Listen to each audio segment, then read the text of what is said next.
होली की आत्मा। बचपन से शहर में रहने वाला मनोज इस साल होली की छुट्टियों में अपने गांव दुर्गापुर वापस आता है, जहां उसे देख पूरा गांव खुशी से झूम उठता है। जब गया था तब इतना सा था और अब देखो कितना बड़ा हो गया है। हाँ सरपंच जी, जब मैं गया था तब आप भी बहुत जवान थे और अब देखो कितने बूढ़े हो गए हैं आप। चलो चलो, बढ़िया है।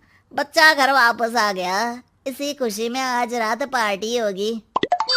क्या बात है, गांव में भी पार्टियां होने लगी। वैसे अगर पार्टी की बात है तो आज क्यों सीधा होली पार्टी करते हैं। होली पार्टी की बात सुन चहल पहल में अचानक सन्नाटा छा जाता है, जिसे देख मनोज को कुछ अजीब लगता है, लेकिन तभी सरपंच बात पलट देता है। अब बहुत देर हो गई, चलो सब अपने घर चलो, पार्टी के बारे में कल सोचेंगे। मनोज भी मम्मी पापा के साथ घर आ जाता है, पर होली पार्टी और उस पर पूरे गांव की खामोशी वाली बात अभी तक उसके जहन से निकलती नहीं। पापा, होली पार्टी की बात पर सब चुप क्यों हो गए थे? अरे होगी उनकी कोई अपनी बात। मुझे गांव की पंचायत ही थोड़ी पता है। थक गया हूँ, चलो सो जाते हैं, कल बात करते हैं। पापा की बात मानते हुए मनोज भी सोने चला जाता है। आज तो छुपा लिया, लेकिन हफ्ते बाद जब होली का दिन आएगा तब इसे कैसे रोकोगे?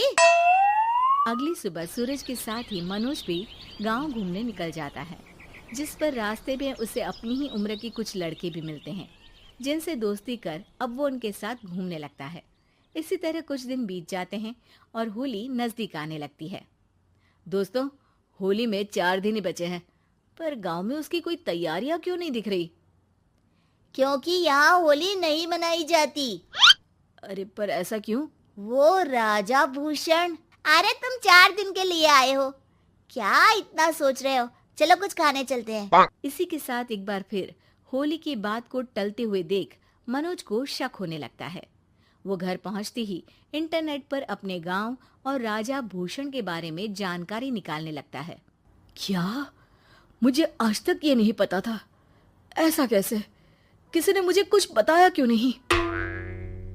सारी जानकारी लेने के बाद मनोज गांव वालों या अपने मम्मी पापा से कुछ पूछे बिना खुद ही उसकी सच्चाई के बारे में छानबीन करने लगता है, जिसके चलते वो राजा भूषण की हवेली में पहुंचता है। वाह, क्या हवेली है यार। पर क्या यहाँ सच में कोई भूत है? हेलो भूत जी, कोई है क्या? हम इस साल गांव में होली सेलिब्रेट कर रहे हैं, क्या आप उस पर थोड़ा इंटरव्यू देंगे? मनोज के ऐसा बोलते ही गांव में तूफान उठ जाता है और हवेली में रखी सारी चीजें हिलने लगती है। एक अदृश्य शक्ति मनोज को धक्का देकर हवेली से बाहर निकाल दरवाजा बंद कर लेती है। ये सब देख मनोज हैरान रह जाता है। क्या अभी मुझे हवा ने धक्का देकर बाहर निकाल दिया?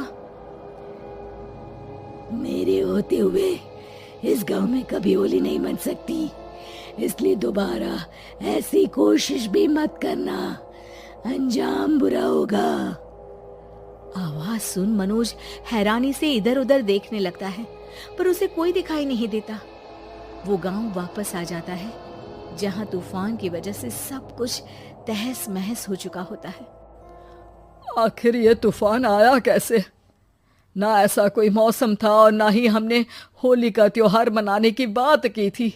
सरपंच की बात पर कोई रिएक्शन दिए बिना मनोज चुपचाप अपने घर चला जाता है। इस तरह देखते ही देखते होली का दिन भी आ जाता है और मनोज रंग लेकर गांव में निकल जाता है, लेकिन गांव पूरी तरह खाली होता है। अरे त्योहार का दिन है, धूमधाम की जगह मातम क्यों मनाया हुआ है? मनोज की आवाज सुन सब अपने घर की खिड़कियां खोल के घर के अंदर से ही उसे वापस जाने के लिए कहने लगते हैं, पर वो किसी की नहीं सुनता।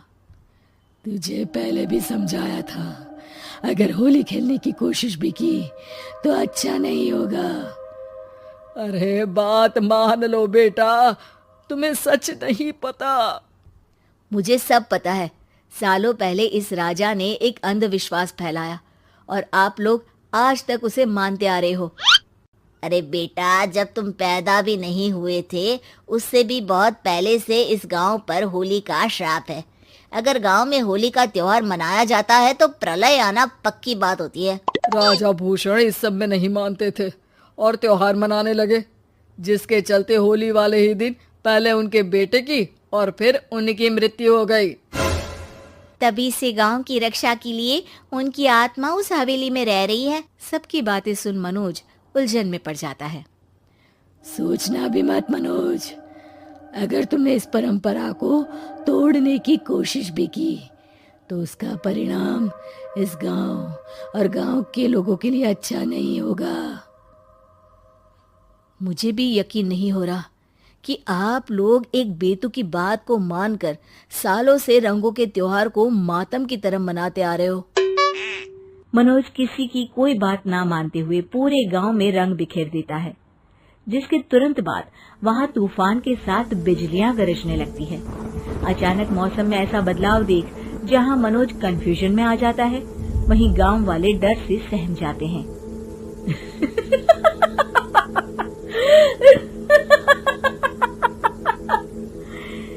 इस लड़के ने हमारे जैसे सिर्फ अपने स्वार्थ के लिए नहीं बल्कि पूरे गांव की खुशियों के लिए यहाँ होली मनाई है, जिस वजह से अब इस गांव पर होली का श्राप टूटता है।